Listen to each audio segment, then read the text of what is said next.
Bonjour à tous les amis, bonjour à tous. Allez les kikis, allez les kikis, allez les kikis, allez les kikis. Bon, on dirait qu'il va pleuvoir. Allez, venez.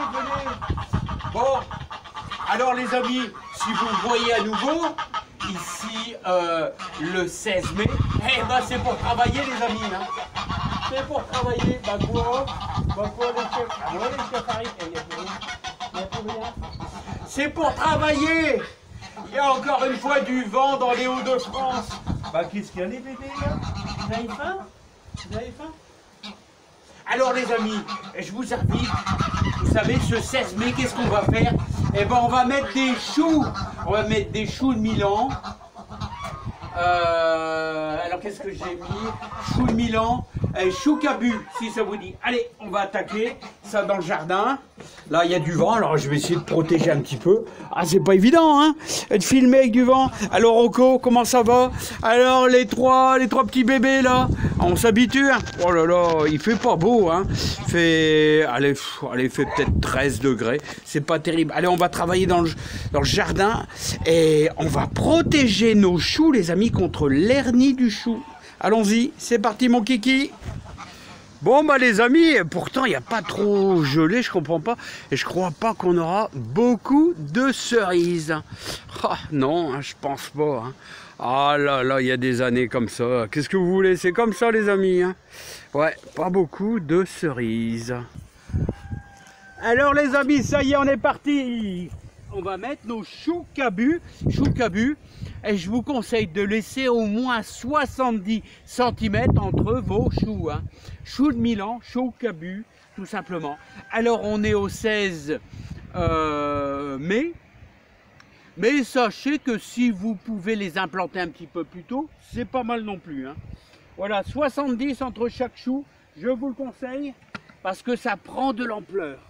Alors vous avez vu, j'ai fait des trous d'environ un bon gros 10 cm dans ma terre. J'ai laissé pas mal d'espace aussi. J'aurais mis un petit peu de compost mélangé avec un petit peu de fumier de cheval.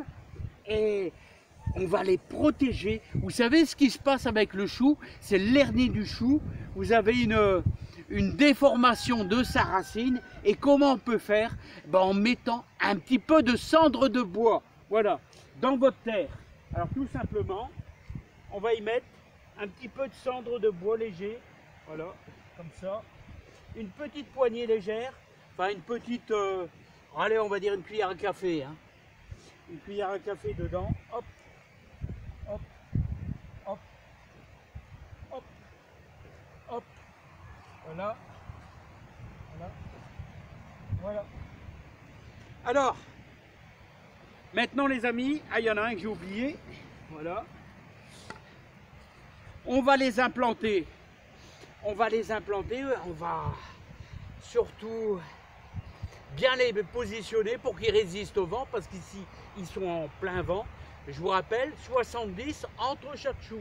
Voilà, il faudra bien veiller à bien les arroser pour qu'ils se lancent dedans. Allez, maintenant on va attaquer la plantation les amis. Allez, c'est parti. Allez les amis, on implante.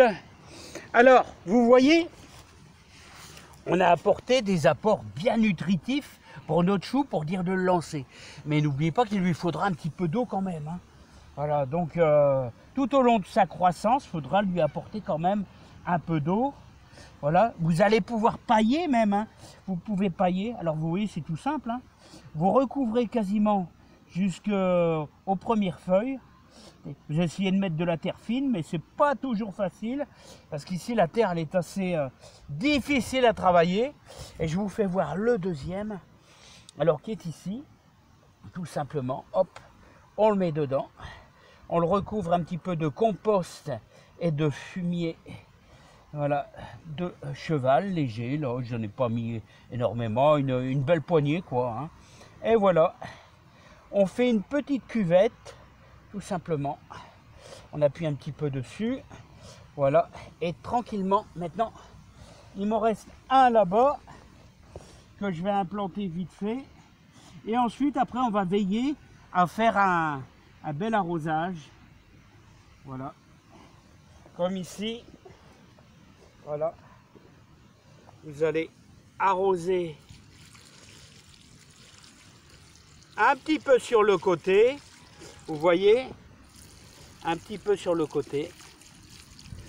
Et je vous conseille, après avoir arrosé, vous retassez un peu, regardez. Voilà. Vous retassez un peu là. Voilà. Vous lui donnez un petit coup de main pour s'implanter. Voilà. Allez. Maintenant, on va tous les implanter ensemble. Alors, on va leur faire un bel arrosage pour finir. Voilà. Voilà.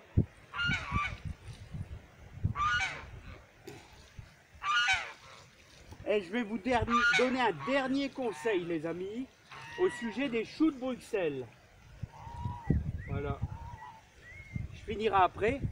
Alors, les amis, les choux de Bruxelles, ce sont les seuls choux où vous devez les placer dans un endroit de votre jardin où vous n'avez pas amendé ni compost ni fumier. Il faut un endroit où la terre est un petit peu faiblarde, parce que si le chou de Bruxelles il a trop à manger, trop d'azote, trop à manger, une terre un petit peu riche, qu'est-ce qui va se passer? Eh bien, il va se passer qu'au lieu d'avoir de belles petites boules de chou de Bruxelles sur les côtés, eh bien, il va se mettre, façon de parler, à fleurir, et donc vos boules seront un peu éclatées. Et ça ne sera pas des beaux choux de Bruxelles, à un endroit où il n'y a pas une terre vraiment super riche. Voilà, hein, surtout. Alors les amis, bah, les choux c'est bien. Et maintenant il va falloir que je finisse d'arroser. Et vous voyez, et surtout contrôler aussi, parce que le problème du chou c'est qu'il est un petit peu embêté par les papillons. Et ouais. Et ça, il faudra surveiller ça tout cet été. À bientôt les amis, portez-vous bien, plein de bonheur, plein de joie dans votre jardin. Et il y a du boulot en ce moment. Hein. Allez, bye bye. J'ai même pas encore fini de buter mes pommes de terre.